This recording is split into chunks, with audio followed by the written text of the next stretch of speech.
We are delighted to welcome you to this session of the 15th Jaipur Literature Festival, protected by Dettol, Banega Swasth India.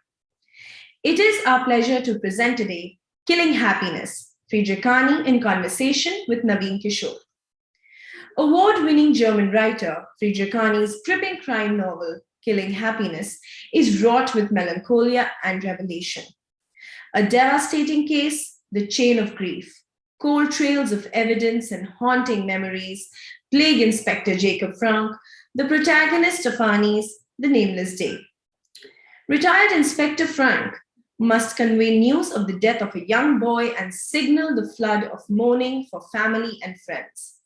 Driven by the need for clarity and memories of unsolved murders past, Franck buries himself in the special technique of thought sensitivity to unravel the fossils and truth of the case. In conversation with the acclaimed publisher, poet, and photographer Naveen Kishore, Ani discusses his thrilling contemporary noir. Friedrich Ani. Friedrich Ani is an award-winning German writer who writes novels, poems, radio plays, and screenplays. His books have been translated into 10 languages and have received numerous awards.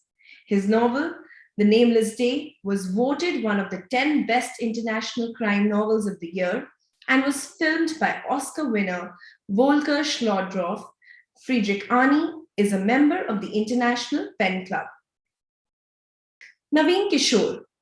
Naveen Kishore established Seagull Books in 1982, a publishing program in the arts and media focusing on drama, film, art, literature, and culture studies.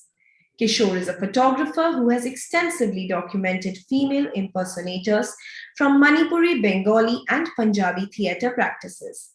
Some of these pictures were exhibited as a part of a show titled Woman Goddess, and more recently in the exhibition Green Room of the Goddess. Kishore is the recipient of the Goethe Medal, a Chevalier de l'Ordre des Arts et des Lettres, and the 2021 Ottaway Award for the promotion of international literature. Please feel free to send in your comments by typing them in the comment section. Do follow our social media handles to get notification on the upcoming sessions. Please tweet using hashtag Jaipur Literature Festival 2022 and tag @JaipurLitFest. Ladies and gentlemen, Killing Happiness, Friedrich Ani in conversation with Naveen Kishore. Greetings, hello, and hello, Friedrich. Hello, Naveen. It is such a pleasure to welcome you here to this new reality, online conversations, whereas we really want to be in the same space in an ideal world.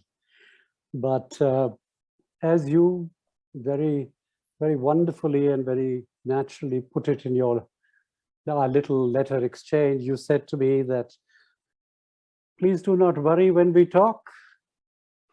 We talk with our hearts. And we talk because we want to come closer and listen to each other and not to prove anything. Now, I took that seriously and I attempted to put together some notes, very few questions, lots of thoughts towards what I hope will be a conversation. You have to excuse me I want to set the stage with a poem that I wrote for you, which to my mind sums up this wonderful book you have allowed us to publish, Killing Happiness. So if you will, with your permission, I will read the poem. Okay. The piano player drowns his euphoria in a glass of whiskey and plays the 3 cubes of ice as if they were keys in need of coaxing. Night like a storm of crows drowning the city. Unable to escape, we take off our shoes and walk on naked feet, being careful not to step on our shadows. Those that do get away stumble upon their own graves. the world as we know it slips into dementia, proving, narrative, passé. I just thought that for a conversation to be fresh, it needs to be vulnerable. So I thought I would share a piece of vulnerability in the hope that it works for you. Tell me, I always wonder how you've managed to create this world of melancholia over 2 books, right? We will, of course, talk about the books and we will read on the book, but I just want you to break the ice and talk to me about the melancholia, because it's part of what we are all feeling in a different reason, different illnesses that plague the world. But for our purpose, tell us about the atmosphere, your geography, your landscape in the books. This is it's also a difficult question, but also very simple for me, because excuse me, the world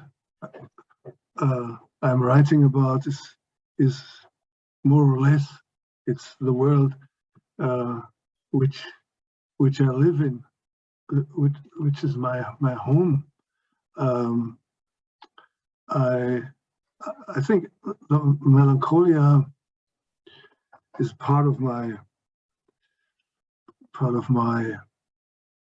personal country. I think I never really left, just with the age, something like that. So to became older, of course. I never left my first 7-8 years, and everything I remember from that time, I write down. There were very expressive, very deep emotions and losts, and things which changed my way of being a child, and so that's the reason. That's also the reason why I started so early to write, to look for words with which I can express what I feel, what I see. It always was a trial to come in contact with other people, or with the universe, with a little universe I realized as a child.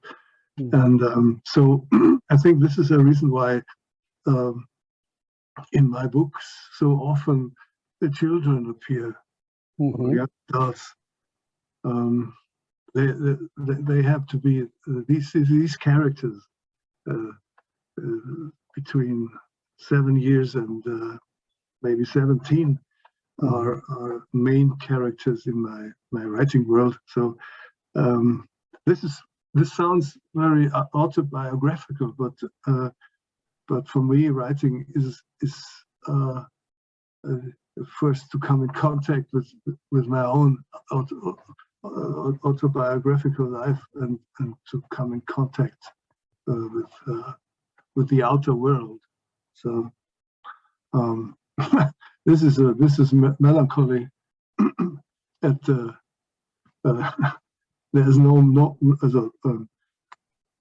there's it's impossible to think of more melancholy.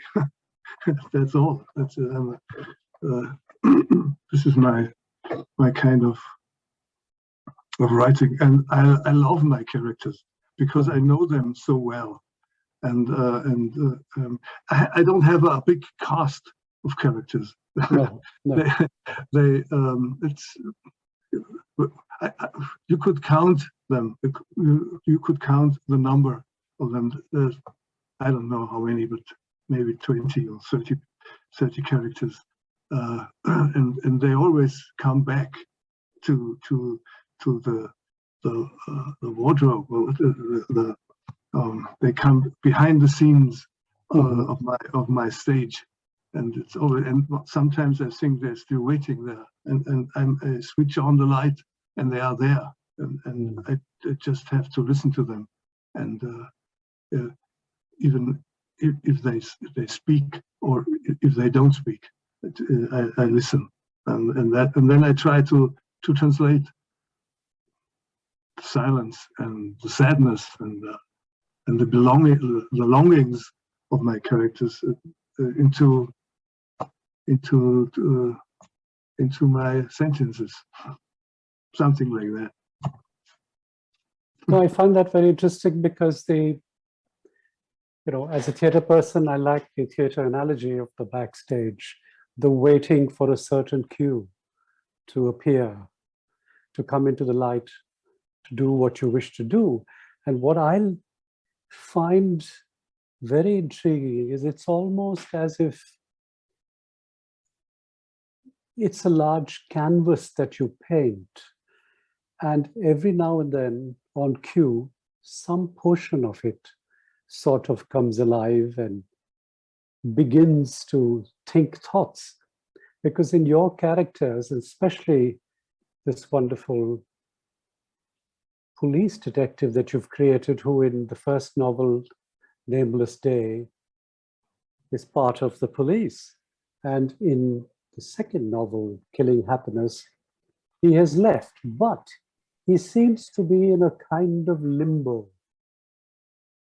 He is neither a police person, yet he has not quite become you and me, ordinary citizens or civilians and so on and so forth. It's almost as if he is kind of, it's between a life that he once led and a life that has not unfolded yet. And I find this very, very, it's almost as if you take, there's a kind of uncertainty of life, but it's blurred. And yet the melancholia or the sorrow is not without hope, because your character, let's give him a name, Jakob Franck, is full of a certain empathy, to be able to project that with just the sheer presence. And we will read portions of the book, but I want you to just elaborate a little on this empathy of a man who may be one of those 20, 30 characters, but he comes with I think he's possessed by so many who have died, so many victims, so many unsolved lives, that he must be negotiating a cast of characters in his own head, right? So it's just a comment. So it will just take to see if it triggers a thought or two.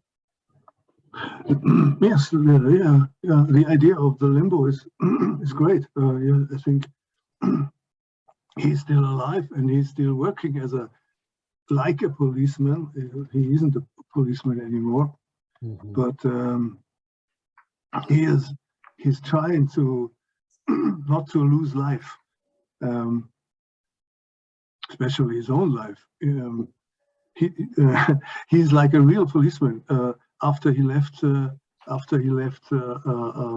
his duties and his job, he doesn't really know what to do, because if you are a policeman all through your life, that's it. That's what you wanted to do, and if you were a good policeman, then you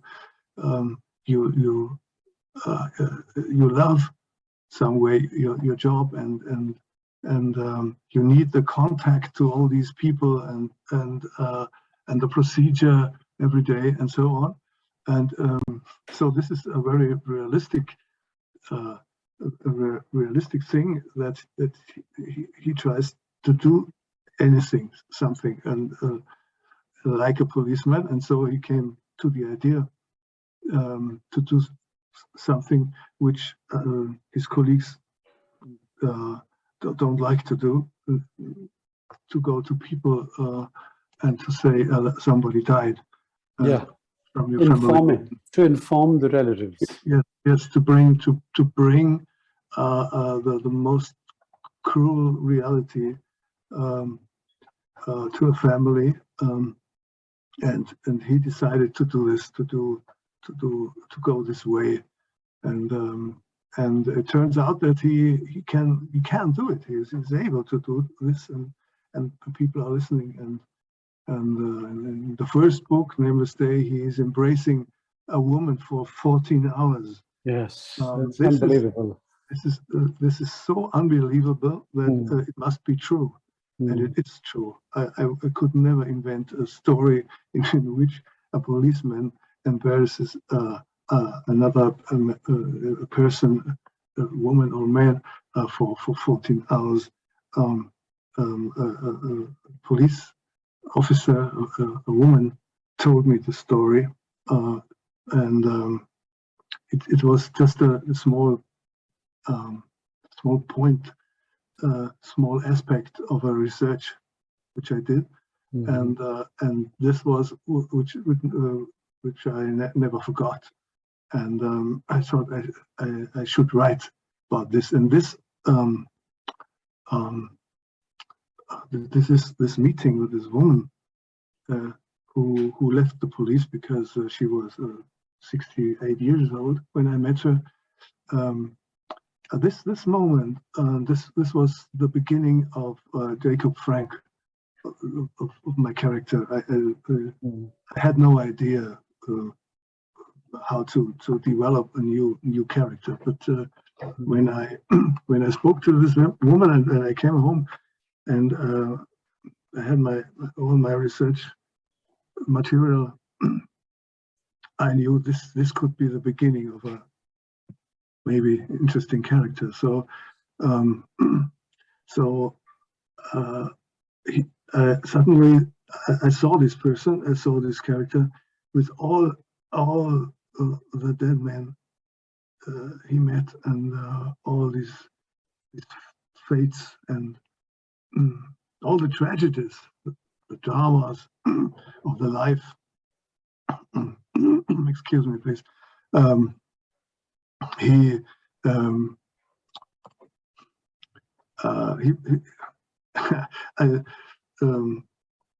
Suddenly I found this character cool in a way. He's the one who's responsible, more or less responsible, that maybe the life of these families can go on. So he's kind of a guardian angel for people who lost her loves, their loves, something like that. Excuse me, my English is so. No, that's perfect. It's perfect. I mean, so I have to grab for the words, but the earth is thin. It's it's interesting how this business of the guardian angel, because whenever, first of all, it's very strange that in our entire list of almost 900 books, these are the only 2 books that deal with crime. So,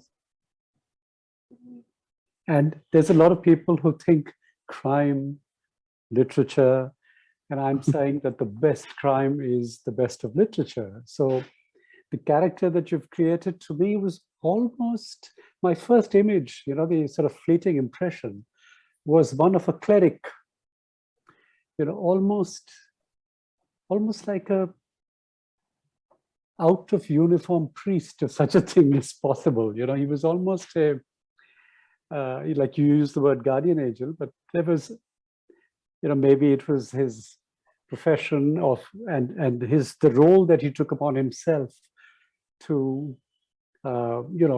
sympathize, to be the bearer of this sort of news and so on and so forth. But he was an investigator, we realized that, and there is detection happening all the time in his own unique way that you've created. But maybe this would be an interesting time to ask you something that a lot of people are always curious, and you don't have to answer it, but maybe perhaps, it's like there are so many clues of his character through the book, through the books, through the narrative, but it's always through other people. And I would like to read a little monologue which will give us a sense when she's talking about him in the church. But before that, if you feel you want to tell us a little about how you write, as in, is it like at a stretch? I mean, are there bits and pieces that, like detection, the clues, does it build in your head like that? Or is it alone somewhere at home? I mean, it's just a little bit of process, I think might be, if you feel up to it. Yeah. I prefer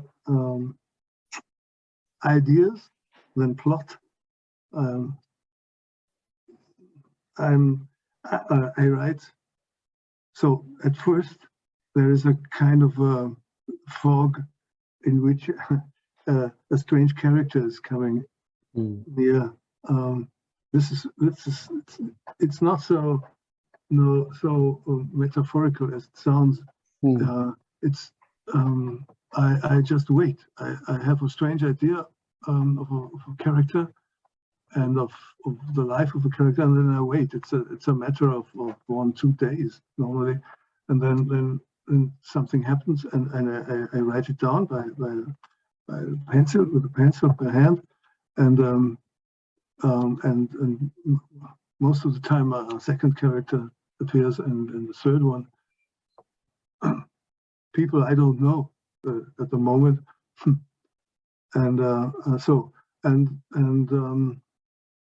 then something. I try to make an expose and excerpt, 1 page, 2 pages, just kind of a circle. What could happen? Completely out of the characters, not with outer ideas or themes or something which is in the newspapers at the moment or so. So I try to find out what happens to these characters, and so I do just a little bit to impress my publisher. I write down 2 pages or 3, which is with a so-called story and so-called main characters, and it helps me, and my publisher is happy, hopefully, and then the work begins. I have to research the circumstances of my characters and so on. This is a kind of building a universe. It's a little bit difficult for me in English to explain, because it's so simple what I wanted to say, but if you don't have the words, then it's risky that I don't say anything wrong. But so everything, which is to shorten this thing,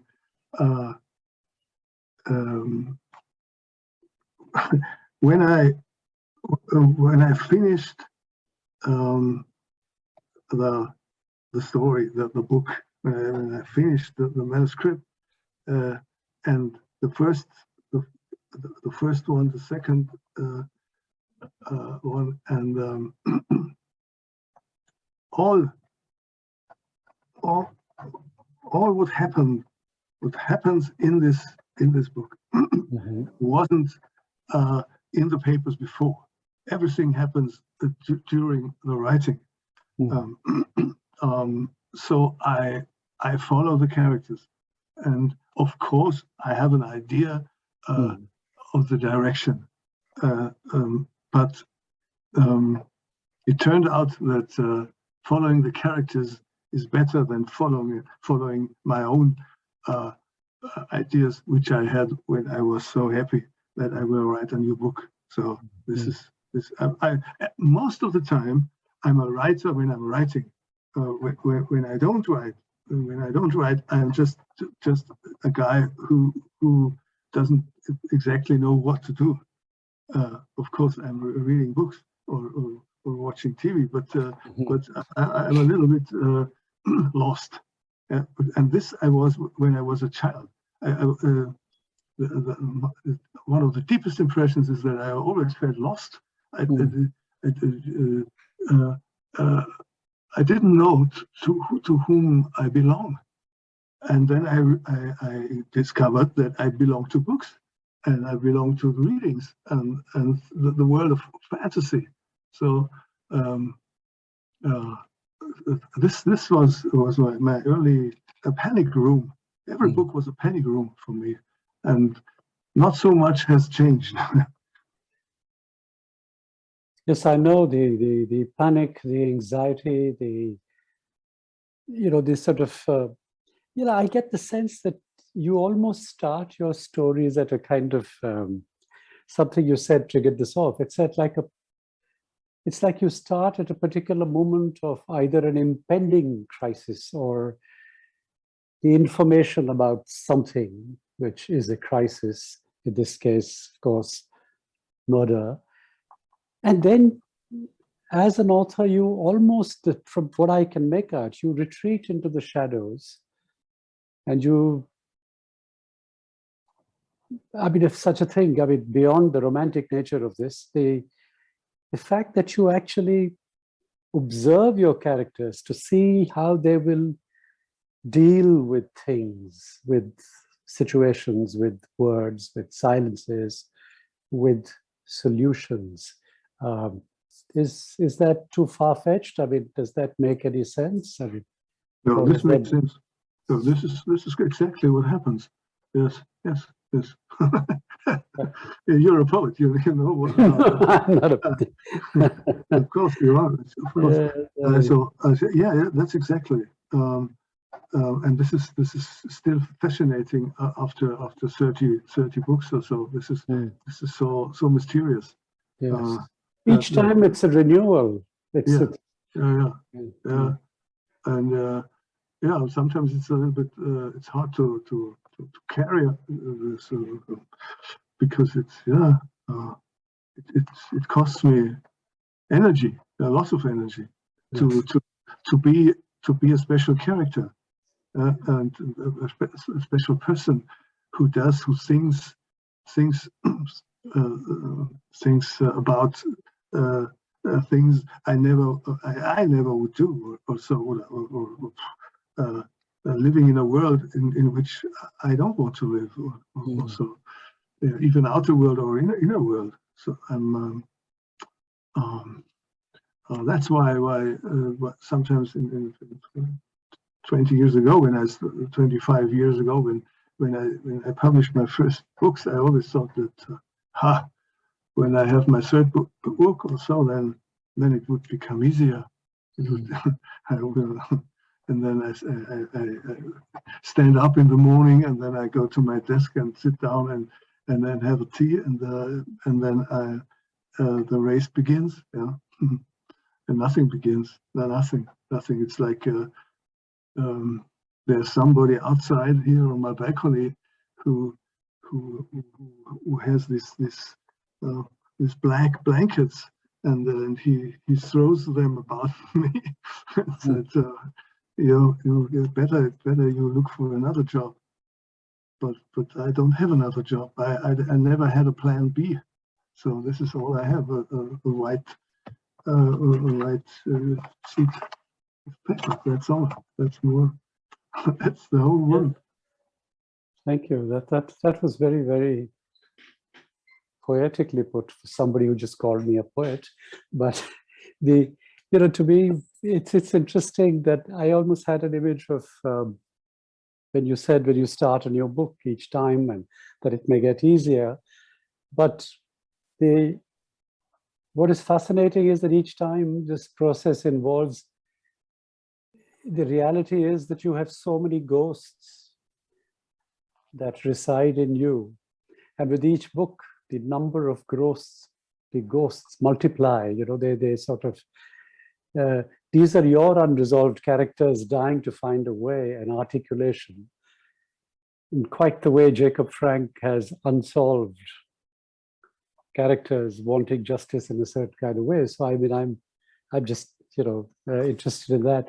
I thought, I've just wanted to, for our listeners also, give them a sense of your writing. So I thought that I could try and attempt to do the monologue of through Tanya Grab's eyes, when she is the first person through whom we see the protagonist, Jakob Franck, right? So if you will allow me, may I read a few pages of that? Yeah, wonderful.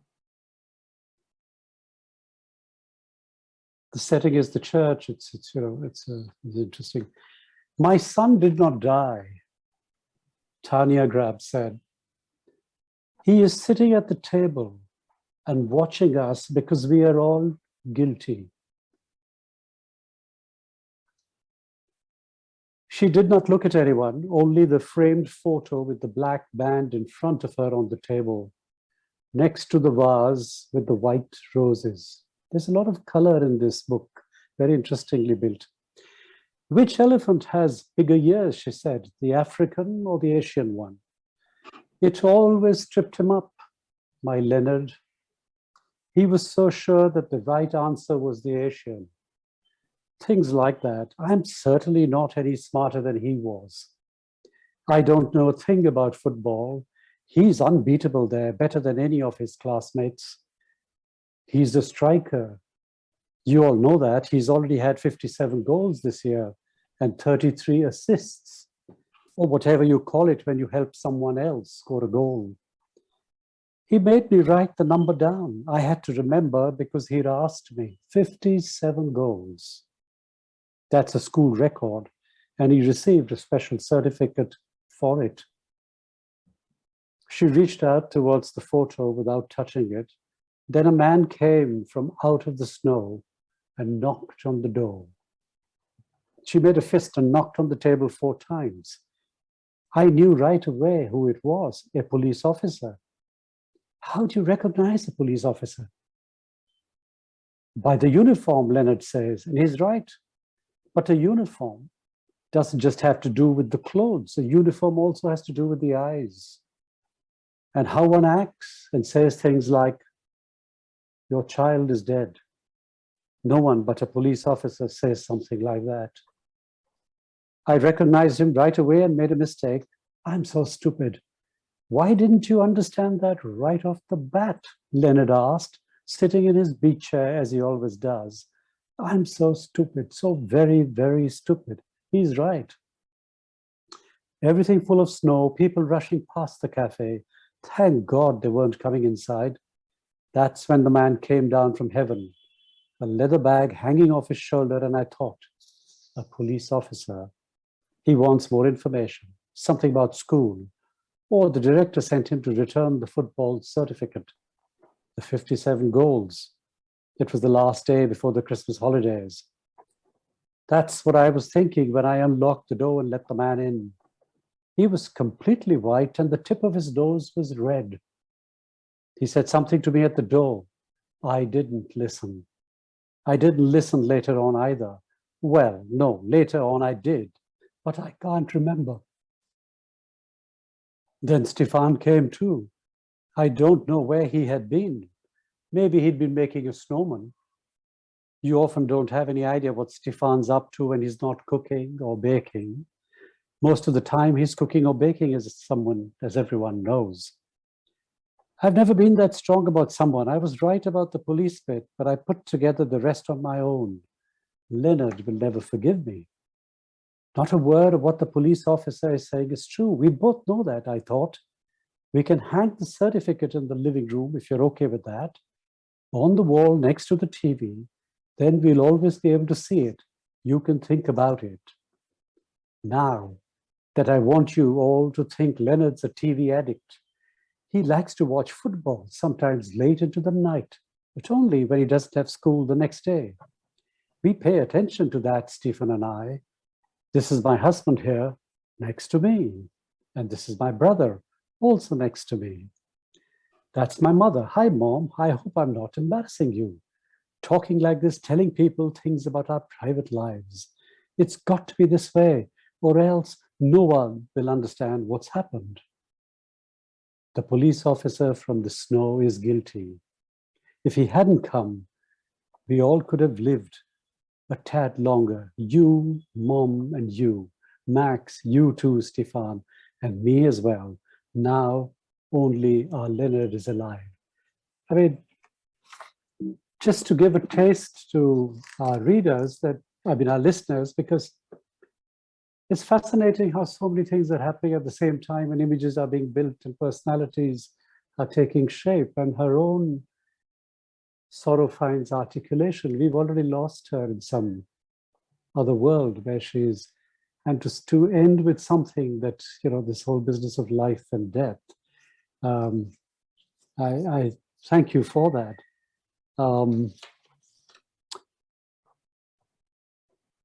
Just to change track a little and to sort of maybe bring our viewer listeners to a slightly more mundane concern, perhaps, but do you believe that all people are capable of being criminals, and that only some give in to the moment and succumb, or are some just born evil, this business of evil and good? How does it play out in this very strange world, which is politically all about control? No, I think there are some angels among us who will never do any evil and be bad to other people. I think that really we have angels among mankind, but we also have too many murderers, too many criminals, and not less of them commit a crime, which we call a crime. No, I don't think that the people are friendly. Sometimes they are, and many people are friendly to each other, but on the whole, looking from above, I don't know. I don't know if there is if mankind is really interested in survive, to survive, to do something to the planet, to something good to the planet, to do something good to the other people. Yes, many of them do, but no. I'm sorry. It's the worst ending of our conversation, but at the moment, there's no optimism. There's no optimism. But maybe it will return, the optimism. And if you don't believe in a tomorrow, then we can go home and bury ourselves. And our books. Pardon? And I said bury ourselves and our books. Yes. And I think that as long as people are singing and writing, dancing, and believe in a better world, and we will go on and exist. So yes, we certainly will. Yeah, I mean, I was just something struck me when you talked about singing and dancing and optimism and the lack of it, and What kind of music do you like to listen to? Classical music. I played piano for many years. I don't do anymore, but I'm glad I started with the piano poem. How wonderful. Wonderful. And I listen to rock music, folk music. I listened to Bob Dylan first when I was 13, 12 years old. I didn't stop. Without music, I wouldn't write anymore. But music is important, very important for me to express myself. And when I don't write, and then music is not. Without music, it was like I would be in the grave or something. No, music is very important. Music and movies, but music, yeah. I like to sing, but I lost my guitar. I love to sing, and then I'm afraid that my neighbors come over and do something with me, so I stopped singing. But I always loved sing to sing some songs. So yeah, maybe I write some songs when I'm older, still older than I'm now, and some funny songs. All of my happiness and the humor. I think there's humor in my books too. Yes. But you have to read very carefully to find it out. Yes, the subtlety of humor. Well, thank you very much. I think we're kind of at the end of our time, but it's been a pleasure, and we must continue talking and not go too deep into silences. No. And I hope we meet later in the year.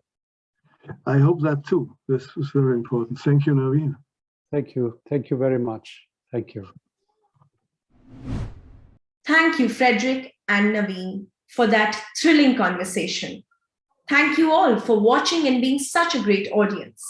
Please stay logged on to continue to watch with us the series of exciting sessions featuring a stellar list of speakers that have been specially curated for you.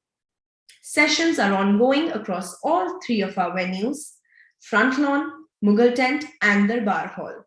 If you miss any particular session, please note that they will be uploaded in our archives on Facebook and YouTube post the festival. Stay tuned for the next session.